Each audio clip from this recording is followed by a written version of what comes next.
evitarlas es muy utópico. No podemos evitar una emoción. Es decir, no tengas culpa, no tengas vergüenza, no tengas pena, no llores, son palabras perdidas, porque no podemos evitarlo. Y ya que lo tengo, más bien me conviene conocerlo. Y ese es el propósito de la clase, en este caso, un avance de la clase en psicoterapia gestal. Entonces vamos a ver a la culpa y a la vergüenza desde un abordaje gestáltico. Y para esto voy a leerles, vamos a recordar porque seguro ustedes ya lo conocen. Miren, el hombre, el niño y el burro. Si vemos en el dibujito, ¿ven? Érase una vez un viejo que tenía un burro que quería vender. Un día él, su hijo y el burro fueron al mercado. El camino era largo, hacía calor y al viejo no le apetecía andar. Y se le ocurre una idea, ya que tenemos un burro, usémoslo mientras podamos. Dijo y se subió en él. El hijo se agarró al ramal del burro y siguieron el camino. Y miren, pues aparecen allí personas y una de ellas le dice, ¿no te da vergüenza, viejo? Le dijo a alguien por el camino, tú en burro, mientras tu hijo tiene que caminar. El viejo se sonrojó y pareció avergonzado, se bajó del burro y sujetó el ramal. Móntate un rato, le dice a su hijo, y yo sujetaré al burro. Y aquí está, ¿no? El hijo sobre el burro y el viejo cogiendo el ramal. A continuación se encontraron con unas señoras que venían del mercado y le dicen, ¿no te da vergüenza? Gritaron levantando los puños contra el joven. Un joven como tú, montando un burro mientras tu anciano padre va andando. La cara del joven se puso tan roja como la de su padre momentos antes. Las señoras tienen razón, padre. Yo no debería ir descansando mientras tú caminas. ¿Por qué no nos montamos los dos? Dijo el viejo. Y aquí está. El burro siguió su camino, pero esta vez con los dos hombres encima. No les da vergüenza, gritaron unos hombres que recogían heno en el campo cercano. Dos adultos encima de un pobre burro. ¿Cómo pueden ser tan crueles? Y el viejo y su hijo se bajaron rápidamente.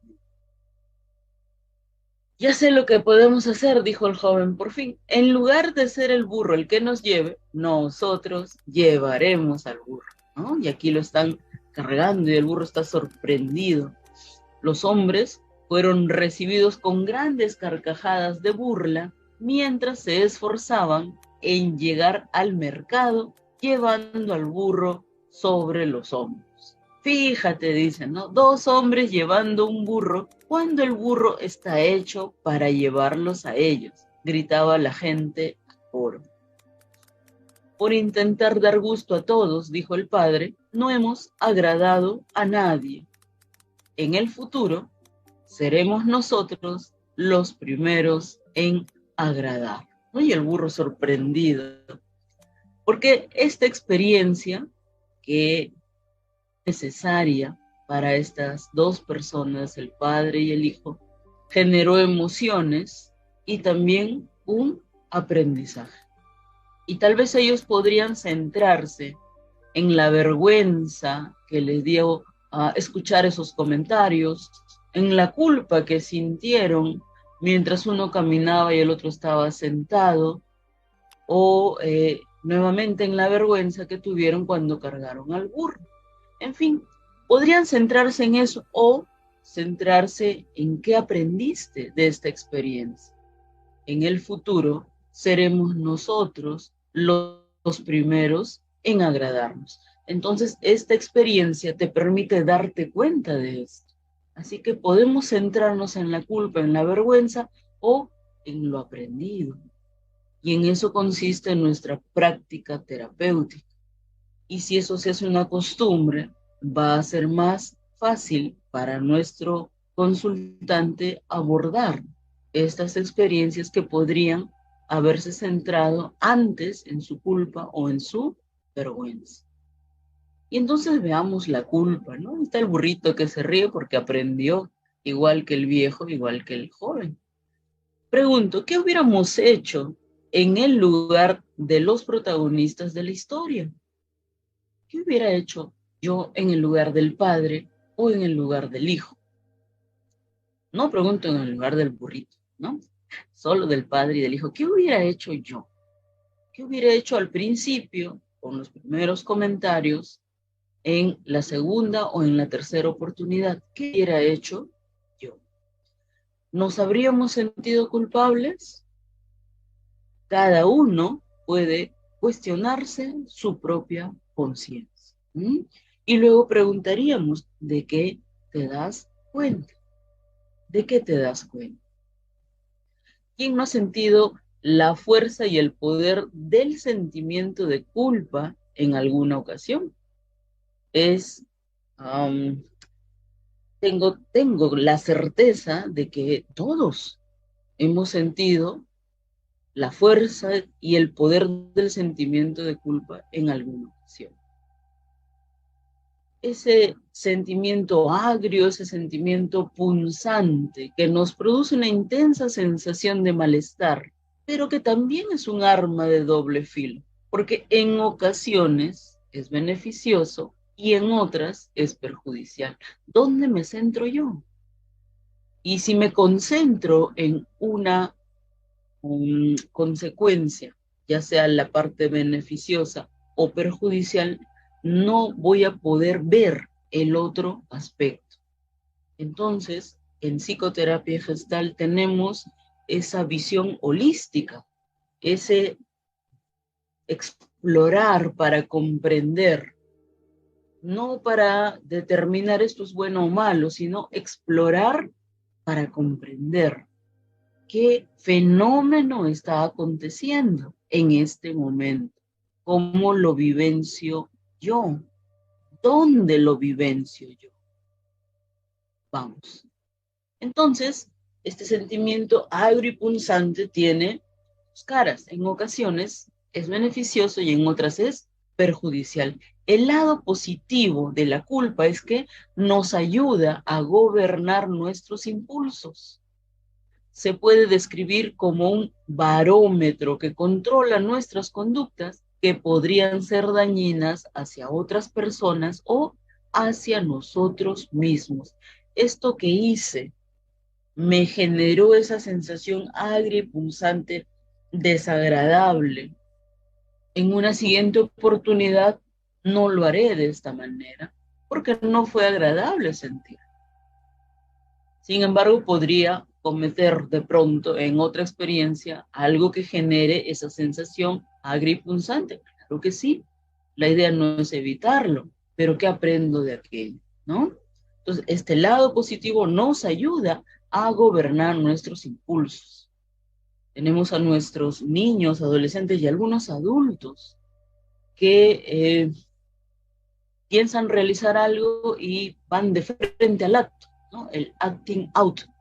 No hay el filtro de, no, yo ya hice esto antes y no me fue bien. No hay ese aprendizaje. De frente, del pensamiento al acto. Los que no están en esta condición, pensamiento, que aprendieron y recién se dirigen a la acción. El lado negativo de la culpa es que puede ser una emoción muy destructiva, intensa y dolorosa. Como toda emoción tiene un tiempo, ¿verdad?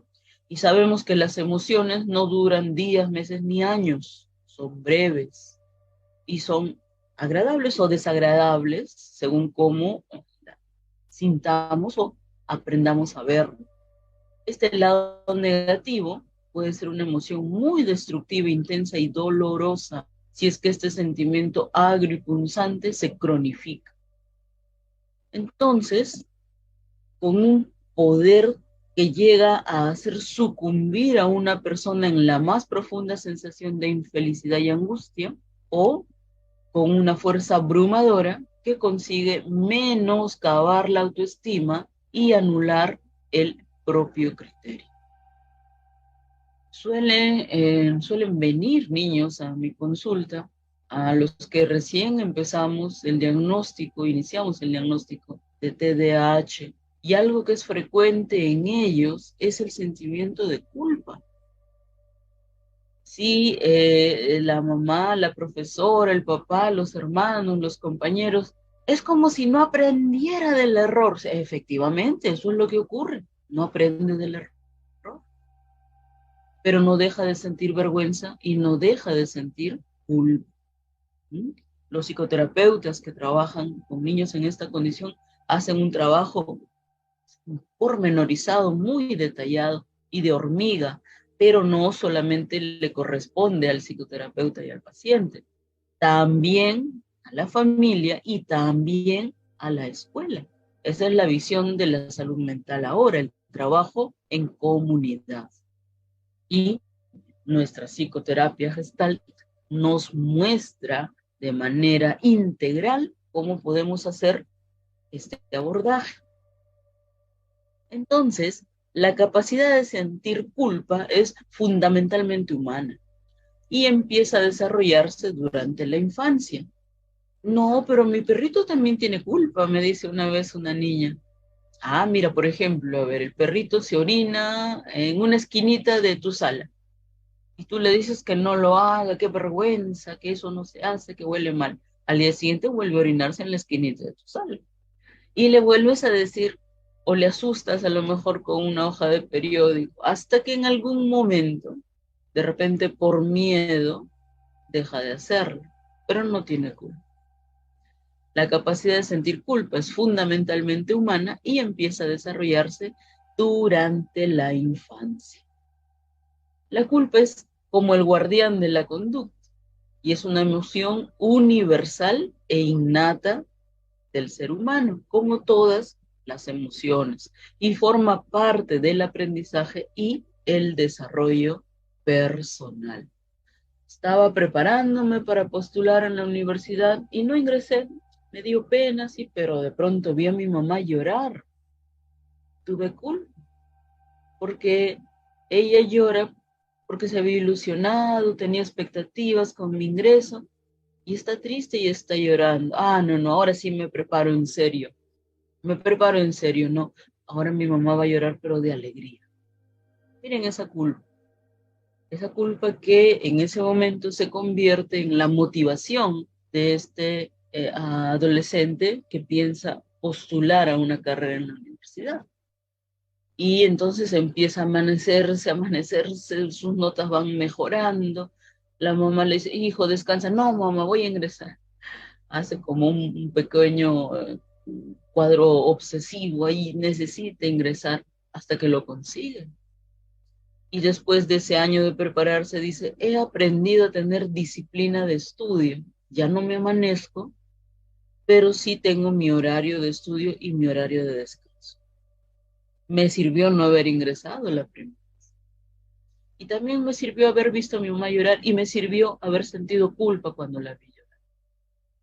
Y me hice una promesa, la siguiente vez que llore será de alegría. Y así fue, dice, ¿no? Entonces forma parte del aprendizaje y el desarrollo personal. El sentimiento de culpa no solo es capaz de manipular y controlar nuestras acciones y nuestros pensamientos, sino que puede lograr que uno vaya también en contra de su voluntad. Y así suena malo, ¿no? Pero no, no es bueno ni es malo. Puede lograr que uno vaya en contra de su voluntad. Este adolescente solo quería dormir, estudiaba pues superficialmente, porque esa era su voluntad, ¿no? No estudiar, era descansar, y ahora no, dijo, no, aunque me muera de sueño voy a estudiar. Entonces, cuando dice que vaya en contra de su voluntad, no necesariamente es algo negativo. Y aquí tenemos, ¿no? Estos dedos acusadores, que tienen el peso que vemos en esa imagen. Por supuesto que quien acusa, acusa desde su perspectiva y aplasta, ¿no? En este caso, a quien permite esta condición de ser aplastado. Entonces, desde los inicios de la humanidad hemos creado una jerarquía de leyes y normas de conducta que nos permiten interactuar entre nosotros. Normas que ahora vemos que ya no se cumplen, no se respetan, ¿no? La violencia que siempre ha estado presente en nuestra dinámica de interacción, pues ahora tiene carta libre, ¿no? Y vamos a la toma de tal, de cual, a tomar carreteras, y el otro a disparar y a matar, y en fin, ¿no? La violencia pues genera eso, ¿no? Genera violencia. ¿Y qué pasaría si además de eso no hay culpa? Si no hay aprendizaje por el daño que estoy generando al otro, va a continuar en esa escalada como lo estamos viendo. No, es normal, normal. Si no tengo dinero, no tengo trabajo, este gobierno ladrón, es normal que yo vaya a destruir. Y entonces las autoridades, no, es normal matarlos porque no podemos detenerlos, no hay diálogo, es normal, ya no hay culpa. Esa jerarquía de leyes y normas de conducta ya no tienen sustento, ya no hay culpa. Entonces, el propósito es establecer un orden, unas pautas de comportamiento y una estructura social determinada. Cuando las normas no se cumplen, la consecuencia es culpar y el remedio, castigar. Tal y como lo describe el psiquiatra Carlos Castilla del Pino en su obra La culpa, el origen de la culpa es social, aunque la experiencia de la culpa sea personal, ¿no? Y lo que vemos allí, esas manos son de varias personas, de un conjunto de personas, pero cómo percibe la culpa, ¿no? Está ahí casi aplanado cerca del piso, ¿no? Indefenso, con los brazos hacia atrás y la mirada hacia arriba. No se aprecia en la figura masculina, en la figura masculina, ningún deseo de defenderse. El origen de la culpa es social, aunque la experiencia de la culpa sea personal. Esto en un aspecto, porque en el otro aspecto, el aspecto, digamos, positivo, permite una interacción de pronto más empática.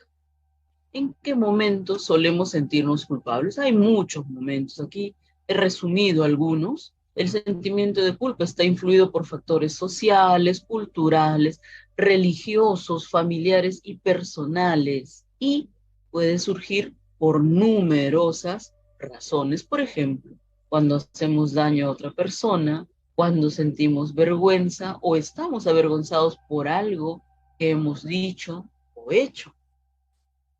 Igualmente sentimos culpa cuando no podemos controlar nuestra conducta, cuando reaccionamos de forma agresiva y sentimos ira, o cuando actuamos de forma perversa.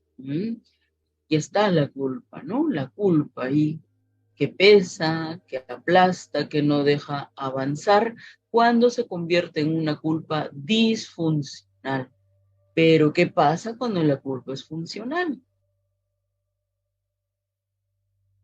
Entonces, también sentimos culpa cuando no podemos tomar una decisión, cuando la ansiedad nos desborda y no podemos controlarla, cuando nos sentimos infelices y no sabemos por qué. Sentimos culpa. ¿Y eso está bien o está mal? Me preguntan los consultantes adolescentes. Ni está bien ni está mal. Pero si esta emoción deja de ser funcional, se convierte en disfuncional, se hace crónica, se convierte en el sustento de mi existencia, entonces ya no está bien, ¿no? Porque nos genera sufrimiento invalidante que impide que podamos interactuar, realizar, actuar, ¿no? Decía un psicólogo, me decía, menos depresión y más acción, me decía. Hay personas que se sienten culpables porque no les gusta su cuerpo, porque comen poco, porque comen mucho, porque quieren un cambio en su vida y no creen tener el valor para cambiar. La culpa brota cuando sentimos que no cumplimos nuestras expectativas o las de otra persona. Recuerdo mucho en más de una oportunidad, adolescentes que no quieren comer, no pueden dormir, se aíslan, no salen a compartir con sus compañeros, a veces tampoco con su familia. Y cuando pregunto, ¿qué emoción es la que usted percibe con más intensidad en los últimos días o en este momento? Tengo culpa, dice, tengo culpa y no sé por qué. Y entonces, si tenemos en cuenta este concepto, que esta emoción, la experiencia es individual, pero también participa el entorno, busquemos allí la causa. Y entonces empieza a conversar y me dice, yo siento que mi mamá tiene altas expectativas sobre mí y nunca doy la talla. Siempre me siento frustrada de no poder ser como ella quisiera que yo sea. Y entonces siempre tengo culpa. Y ahí está, descubrió el motivo de su culpa, ¿no? Sentimos que no cumplimos nuestras expectativas o las de la otra persona. Bueno, ya que encontramos el origen, trabajemos con el origen. Y entonces tuve una sesión solo con la mamá a ver dónde aprendió la culpa que está proyectando en su hija. Y la mamá tenía un papá que tenía altas expectativas y esta mamá creció siempre con esta sensación de no cubrirlas, de no estar a la altura. Y entonces trabajamos con las expectativas de la fantasía de la mamá y las expectativas de la realidad. ¿Qué es mi hija? ¿Cómo es mi hija? ¿Qué habilidades tiene mi hija? ¿Qué siente mi hija? ¿Qué sentimos las dos cuando actuamos entre las dos? ¿Qué le gusta a mi hija? ¿Qué hace con disfrute mi hija? Y empezamos a explorar. Y empezamos a explorar. Y dejó de proyectar. Y cuando la hija dejó de sentir esa proyección de culpa y aprendió a tener la libertad de decir, yo quiero, yo puedo, yo siento esto y sé hacer esto, disfruto haciendo esto. Entonces la hija dijo, mamá, voy a postular, me voy a preparar, apóyame. Y la mamá dice, ¿y ahora cómo te apoyo? Solo respáldame en lo que te digo que voy a hacer. Perfecto, dice la mamá. Y cuando la mamá elevaba las metas, mamá, en la realidad, viendo a su hija en la realidad, tiene muchas cosas por decir y hacer y son muy bonitas. Ya, bajaba la mamá, ya no tenía la expectativa en la fantasía, sino en la realidad. Y la hija ya no sentía frustración porque esta vez sí estaba, como ella decía, ahora sí estoy a la altura de sus expectativas y las mías. Un día me llama al teléfono y me dice, ingresé. Ah, qué bueno, le digo, te felicito, ingresé. Me dice, me siento que poco a poco me voy realizando y estoy muy feliz, no porque ingresé, sino porque ingresé en la carrera que yo siempre quise. Imaginen, ¿no? Entonces, esta culpa tuvo estos dos aspectos que pudimos revisar, conocer y entender y aceptar. También sienten culpa los supervivientes. Ustedes ven ahora las guerras crónicas en algunos países y otros como Ucrania no tiene mucho tiempo, pero el suficiente para hacer daño a su población. Los supervivientes de alguna tragedia a menudo se sienten culpables por sobrevivir a algún acontecimiento devastador. Y en ocasiones hay personas que sienten culpa cuando su espíritu de lucha no es suficiente para superar el miedo y el dolor.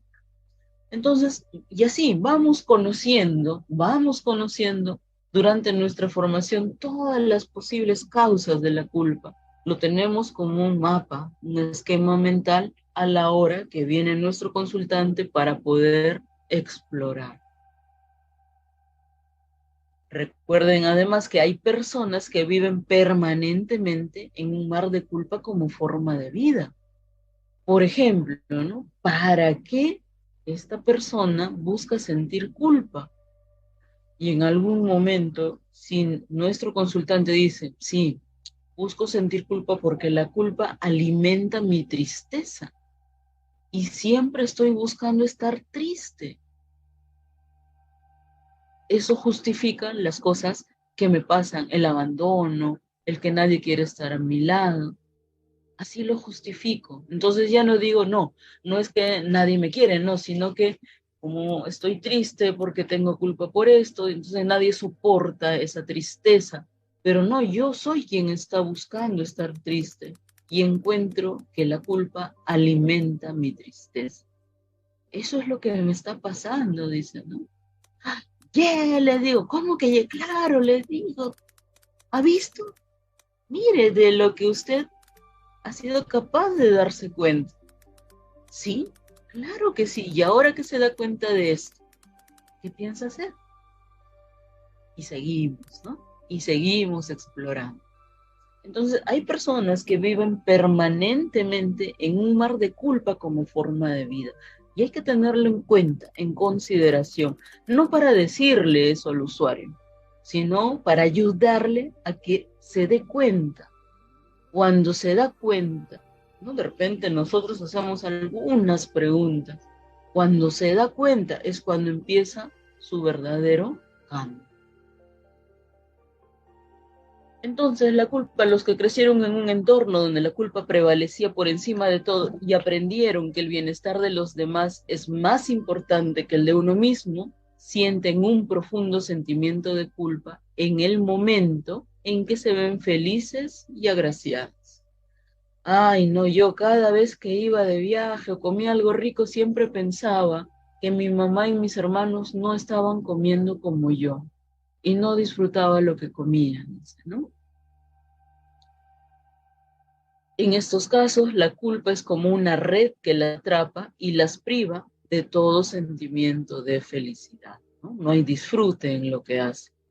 La introspección, la habilidad para resolver conflictos de forma constructiva, saber pedir ayuda y aprender a perdonar a los demás, así como a nosotros mismos, son factores que ayudan a superar y a liberarse del sentimiento negativo y pesado de la culpa. No nos libramos de la culpa, sino de este sentimiento negativo y pesado, porque ya sabemos que la culpa tiene también otro aspecto por explorar.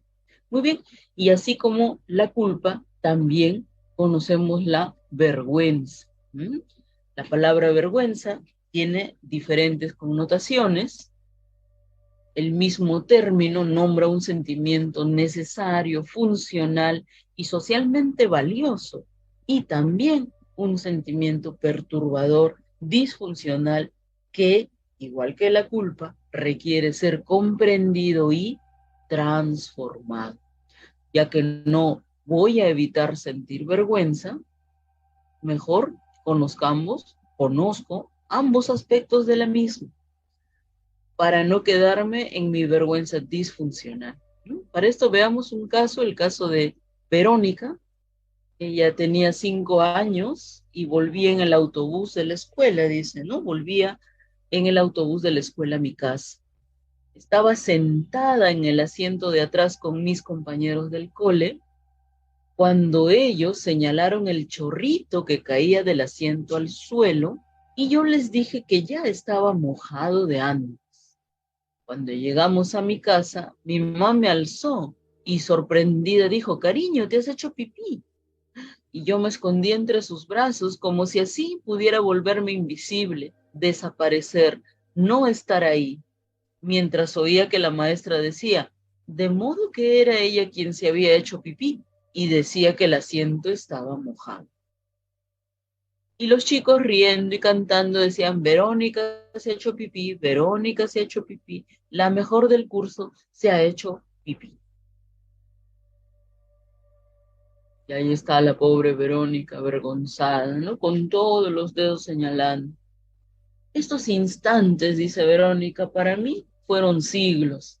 Parecía que el comentario de la maestra y las burlas de mis compañeros habían detenido el tiempo.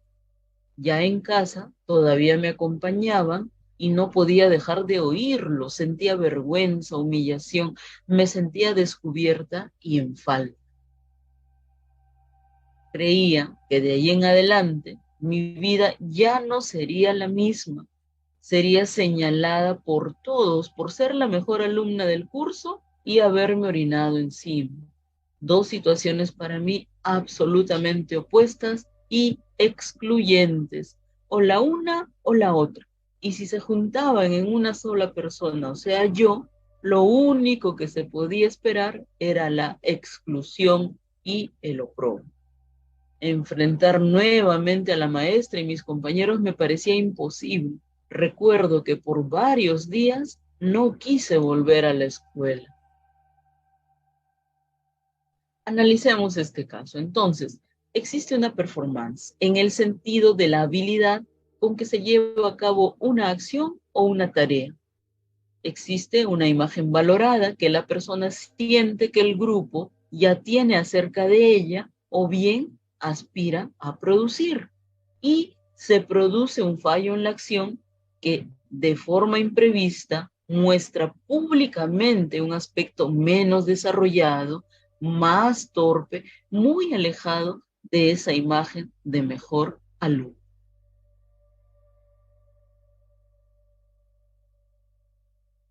A través de la madre, todos se enteran de que Verónica se ha orinado en el bus del colegio. Los compañeros, los avergonzadores, al enterarse, lo difunden a viva voz, burlándose de su falta de control de esfínteres y contrastándolo con el otro rol, el de mejor alumno. Verónica, la avergonzada, no puede integrar estos dos aspectos, la mejor alumna y la que se ha orinado. Siente que su acción aniquila el reconocimiento y el cariño que había logrado entre sus compañeros, siente que todo está perdido y quiere desaparecer. Entonces, miren ustedes, a la evaluación de la performance se asocian los códigos que los grupos construyen, desde donde establecen qué es lo adecuado y qué es lo no adecuado. En este sistema de códigos, de reglas, de prescripciones, estamos buscando algo que regule el comportamiento de las personas en sociedad. Bueno, ¿dónde hacemos pipí? En el baño, claro, pero resulta que las niñas que son estudiantes destacadas pueden hacerse pipí. Y si saben que deben hacerlo en el baño y no lo han hecho, es porque algo debe estar pasando, que no es motivo de burla. Y en el que además vemos que están involucrados la madre, la maestra, los compañeros y nuestra Verónica. Es importante también cómo los adultos que en ese momento están a cargo de niños en proceso de aprendizaje manejan esa situación. ¿Y quién actuó acertadamente? ¿La mamá, la profesora, los compañeros? Otro matiz de la vergüenza está dado por la relación entre lo que es privado y lo que es público. La vergüenza siempre aparece en presencia del otro.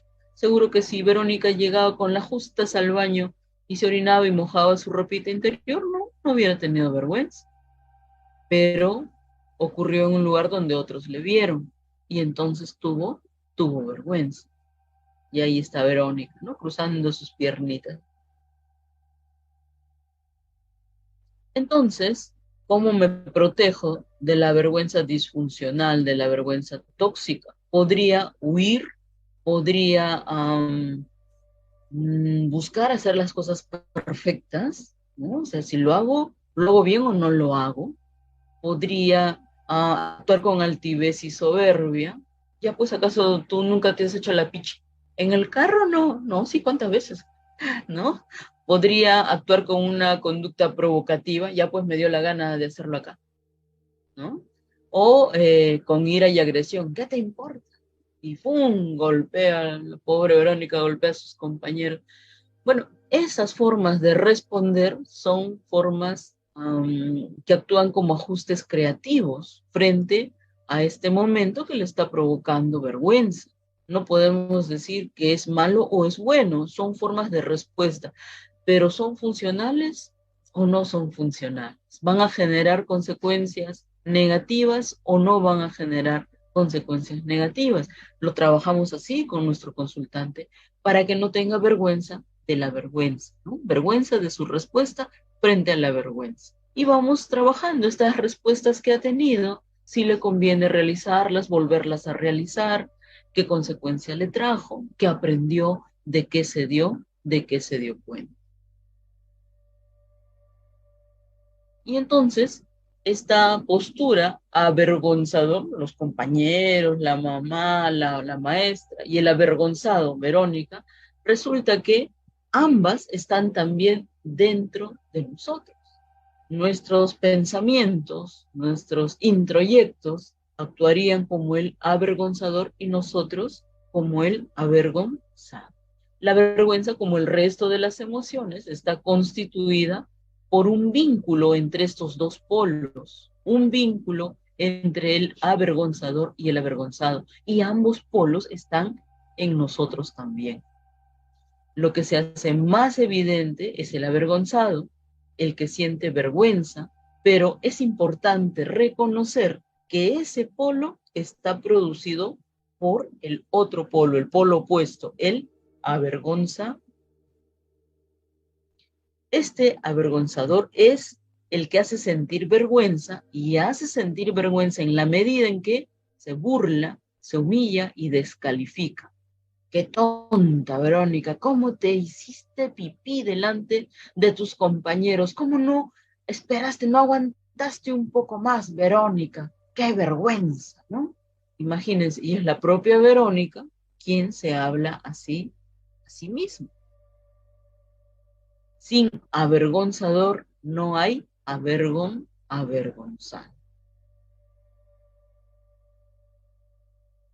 Entonces, en general, durante la infancia, la vergüenza que padecemos está producida por personas del mundo externo que adoptan la actitud de avergonzadores. Claro que sí, nosotros no somos ajenos a nuestro entorno y así como recibimos, damos.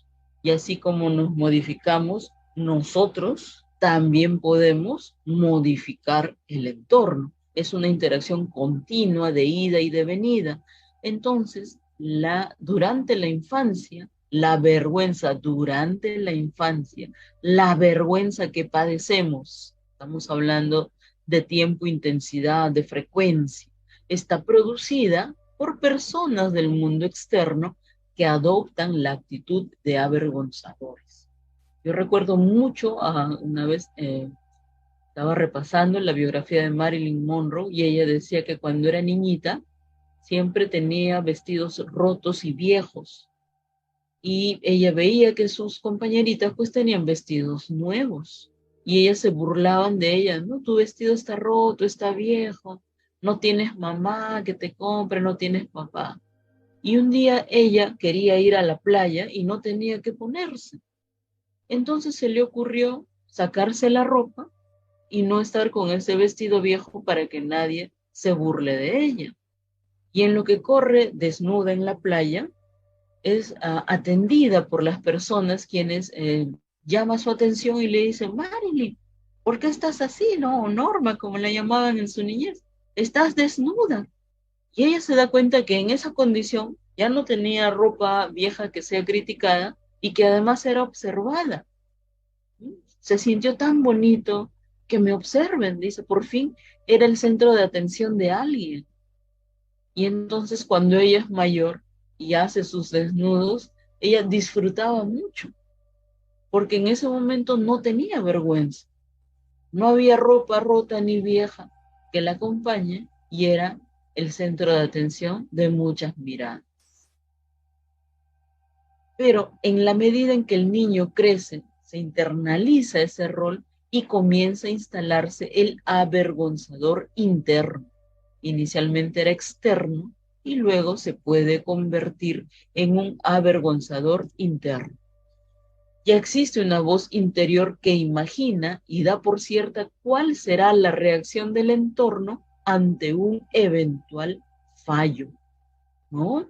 Ya está acá configurado. Y entonces la vergüenza se instala como un sentimiento habitual, independientemente de las características de cada grupo. Interesante ver la culpa y la vergüenza desde esta perspectiva, ¿no? Que tenemos aquí las causas. La causa más frecuente es avergonzar para diferenciarse. Es una forma precaria y degradada de diferenciarse porque se apoya en la exacerbación de la diferencia y en la descalificación de aquello de lo que nos diferenciamos.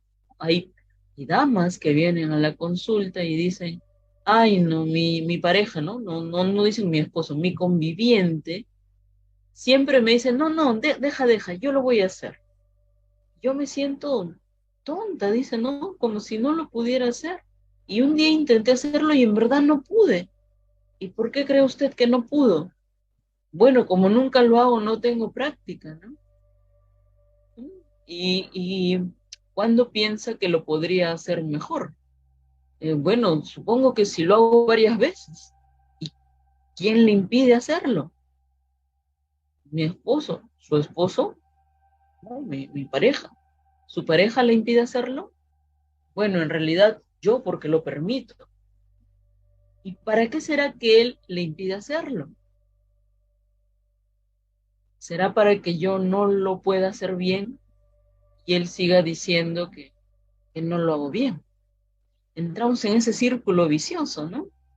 Entonces, es una forma, dice, precaria y degradada de diferenciarse porque se apoya en la exacerbación de la diferencia y en la descalificación de aquello de lo que nos diferenciamos, ¿no? Si esta forma de relacionarse de esta pareja es crónica, hay muchas cosas por revisar allí. Cuando construimos nuestra identidad fundamentalmente a partir del contraste, entonces, cuanto menos seas tú, más creeré que soy yo. La competencia, ¿no? Cuando te avergüenzo, hago evidente que te he ganado, que yo soy más en esto o aquello que tú. Cuando quienes ejercen el rol de avergonzador son personas mayores, ya sean padres o maestros del avergonzado, lo hacen atribuyéndole a la vergüenza una función pedagógica. ¿Eso es cierto? ¿O lo cuestionamos? ¿Qué les parece? ¿Por qué es tan doloroso? Lo que hace el avergonzador particularmente dañino es que en su mensaje están simultáneamente presentes una parte de razón y una parte de error. El error en la performance efectivamente existe y ese fallo es lo que suele poner en evidencia un aspecto poco desarrollado del aspecto avergonzado. El problema es que el avergonzador lo señala de un modo burlón, humillante y descalificador. Ese es su componente de error. Este doble contenido tan altamente contradictorio es lo que confunde y paraliza al avergonzado. Es como tomar un veneno y una medicina simultáneamente. Este deseo, si no ha sido legitimado interiormente, suele ser el que más vergüenza produce. Y entonces salta una pregunta para que ustedes contesten en el Face.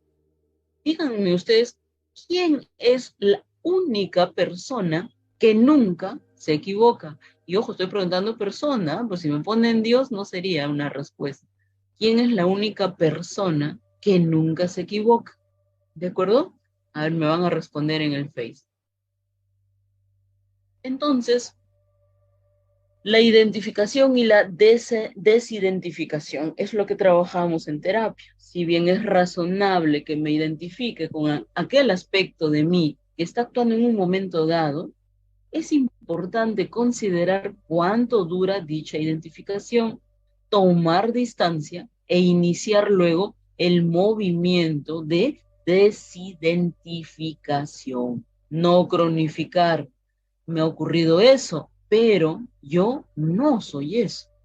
¿de acuerdo? Y entonces buscamos ese diálogo entre el avergonzador y el avergonzado. Si este avergonzador se burla, me insulta, me humilla, yo de repente puedo hacer una silla vacía. En una silla está mi lado avergonzador y en la otra mi lado avergonzado y conversamos. Tienes razón, lado A, tienes razón, pero me gustaría que me lo dijeras sin usar descalificativos, sin usar burlas. Y el avergonzador tiene esta dificultad. Sí, sí, te lo digo, pero no sé cómo hacerlo sin burlarme. Vamos trabajando con eso.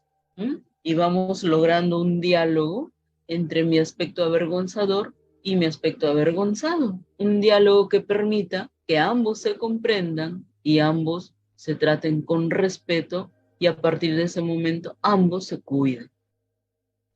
Estar en mejores condiciones significa que se puede asumir con naturalidad el deseo de gustar y ser valorado. A mí me gusta que te guste y me gusta que me valores, eso es verdad. No por eso soy soberbia o dependiente. Me gusta que me valores. Y además que pueda reconocer también que en el curso de cualquier acción puedo cometer errores o torpezas de distintos calibres, incluso las más inesperadas. Las puedo cometer y me dan vergüenza. Y de repente, por esa vergüenza, en la siguiente vez seré más cautelosa y a lo mejor lo cometa con menos intensidad, con menos frecuencia, o ya no las cometa. Y a lo mejor en esta dificultad que tengo, en este error que vuelvo a cometer, me voy dando cuenta de cosas que nunca hubiera podido ver si no me hubiera equivocado.